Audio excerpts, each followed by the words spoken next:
Hi friends, మేమైతే చొప్పకొచ్చామన్నమాట. ఈరోజు మా పిల్లలు కూడా సండే కదా అని చెప్పేసి మేము కూడా వస్తామని చెప్పారు. మా చిన్నోడు వాడి పాటు కూడా ఆడుకుంటుంటే మా పెద్దోడు మాత్రము చూడు నువ్వు రోజు నువ్వు వస్తున్నావు కదా, ఈరోజు నేను కూడా ట్రై చేస్తాను అని చెప్పేసి అయితే వాడు కూడా ట్రై చేస్తున్నాను అనమాట.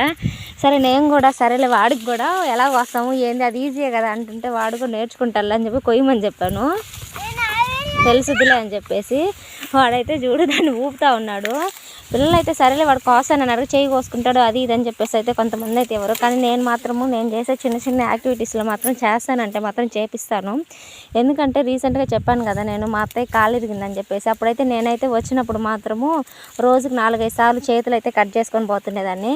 కానీ ఇప్పుడైతే అలవాటు అయిపోవడం వల్ల అయితే మా అత్తయ్య నేను ఇద్దరం వస్తే మాత్రం మా అత్తయ్య కన్నా నేనే ఫాస్ట్గా కొయ్యగలుగుతున్నాను.